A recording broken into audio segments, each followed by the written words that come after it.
peace. This your host, Selah Shalom, and this is the Cosmon Teachings in the words of Jehovah and his angel ambassadors from the Cosmon Bible of Waspi. And the topic of discussion today is called the story of Abram of Persia, afterward called Abraham of Arabinia. The first Phoenician Bible being of Abram, a man chosen by God for the children of Arabinia. And as we know, Abraham is the father of the Hebrew Israelites. Now here's the generations coming down to Abram. God's first book, chapter 8, verse 1 through 6 estate. Out of the host of Persia, who are of the people of Shem, who are since the days of the flood, came Abram, a man chosen by God in the arks of SPETA and Bond, for the deliverance of the faithless of Arabinia. God said, because they have not raised up one out of the sons of Ham, thy name shall be henceforth Abraham, and it shall be testimony in thousands of years of my records in the libraries of heaven. Verse 2. And it came to pass that forgers and deceivers, not having the fear of Jehovah before them, falsely gave the interpretation of the meaning of the words of Abra and Ham, not knowing in thousands of years that in so small a matter he would display the truth and glory of his revealed word. Verse 3. God led Abram away from Hesah, his native place, where he was a maker of baskets, and took him to the ancient land of Ham, which had been destroyed by drunks before the flood, as the name signified, whereafter God surnamed him Abraham, and made him chief rabbi over the faithless of Arabinia. Verse 4.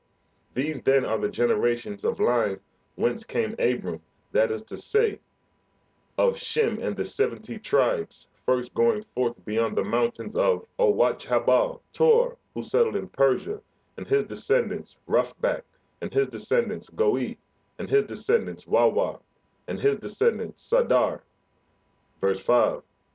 In Sadar the line was lost, but through his daughter Barbar regained through the Ions in the lands of goats, where the Lycians lived. And the Lycians are the shepherd kings, having fled from the tyrant of the kings of Os. Now that's during the time of Zarathustra. Verse 6. From Barbar was descended Egon, from him Dar, from him Wausha, from him Helia, from him Raka. And here the line ran by female heirs, beginning in Raka's daughter, Hes, from whom was descendant Gilgil, from whom was descendant Thusa, from whom was descendant She, from whom was descendant 7 generations in Suiz. Suiz is the capability of hearing and seeing spirits. And it was lost in Ritako, but regained through the Iron seed and appeared in Reboth. And again, Suiz extended through these generations. Arphaxad, Salah, Ebar, Peleg, Aro, Sarug, Nahar, and Terah. But in Terah the line was lost, but regained by Iron seed, from whose sprang Geth, from whose sprang Choi, from whose sprang Gus, from whose sprang Rabak, from whose sprang Yashim, and by Iron seed sprang Tailat, and by Iron seed Sha'ar, and by Iron seed Shirah, from who descended Nahar the second, from who sprang Abram. Now here's the physical description of Abram. God's first book, chapter 8, verse 7 and 8, it states, Abram was of pure blood and Ahuin, and the light of Suiz had been with his forefathers and foremothers since the flood, and he was large and red like new copper, and had black hair and a long beard, fierce to look upon, but his soul was gentle as a woman's. Verse 8. Abraham could see without eyes and hear without ears, knowing things by the light of God which dwelt in him. Wherefore God chose Abram to gather together the faithless in Arabinia and the adjacent countries, even as he had appointed Poe in Japheth. Now Abraham flees from the king's people. God's first book, chapter 8, verse 9 through 16, states, in those days there were great kings and men of great learning, and they had books of learning and instruments for measuring things far and near. Verse 10. And Abram knew these things, for he had been a servant in a king's family, where learned men and women congregated. And so knowing the power of God was upon him, he ran away in his youth and lived amongst the Lycians, the shepherd kings, who had baskets and trinkets in the forest, which they sold to the king's people. Verse 11. God spoke to Abram, saying, Fear not for men of learning, neither grieve thou for the learning in books. When they are forgotten, thy words and thy labor shall overspread the worlds. Verse 12.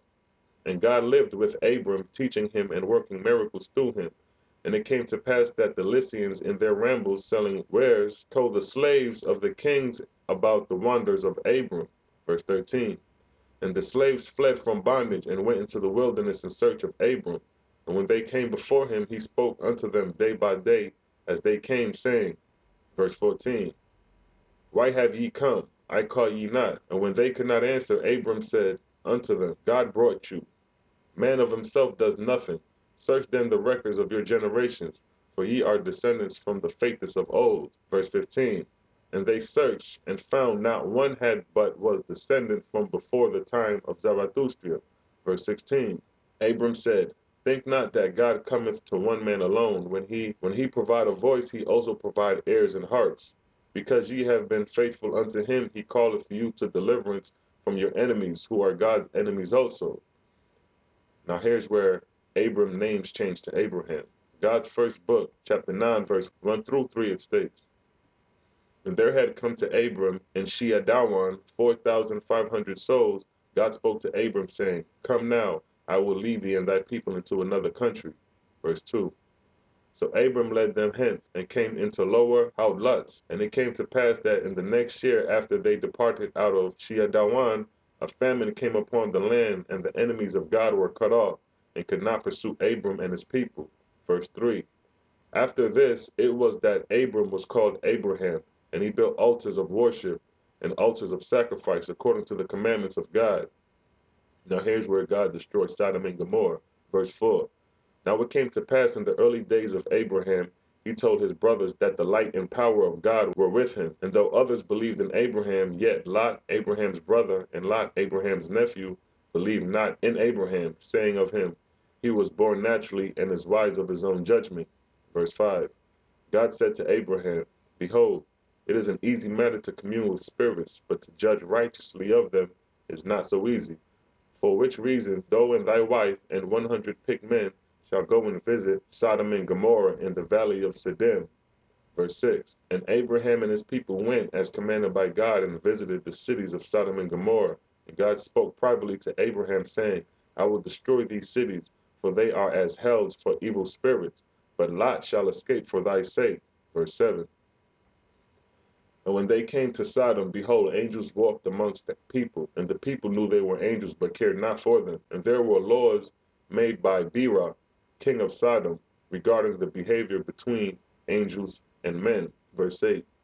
And Abraham, being pressed by the presence of God, said unto his people, Behold, there are angels that love to dwell in lust, and to partake with mortals, to eat with them, to lay down with them, and to partake in all ungodly pleasures. Verse 9. God through his angels rained down fire and brimstone on Sodom and Gomorrah, and they were burnt and destroyed.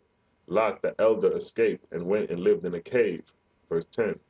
Now after Abraham and his people were returned to Jireh, his camp, and it was night, God said to Abraham, Be thou steadfast, and show thy people that they may understand my words. Now here's where the evil angel tries to convince Abraham to sacrifice Isaac. Verse 11.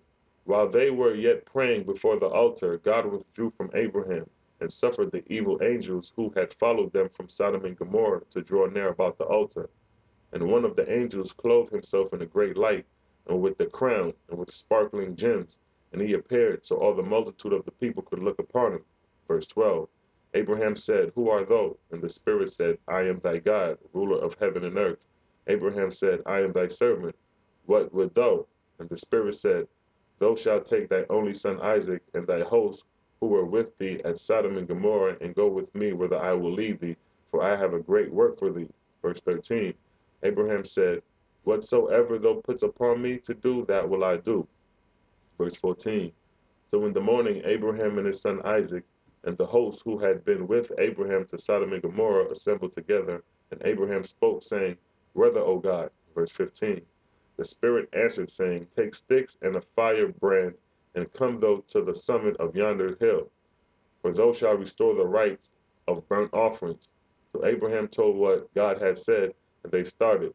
And Isaac carried the bundle of willows, such as basket makers use, saying, This will light the large pieces. But what wilt thou burn for an offering, O Father? And Abraham said, God will provide. Verse 16. And when they ascended to the place, Abraham gathered logs and heaped them up and Isaac placed the willows. Verse 17. Then spoke the Spirit, saying, What shall a man love above all things in the world? And Abraham said, God. And the Spirit said, For which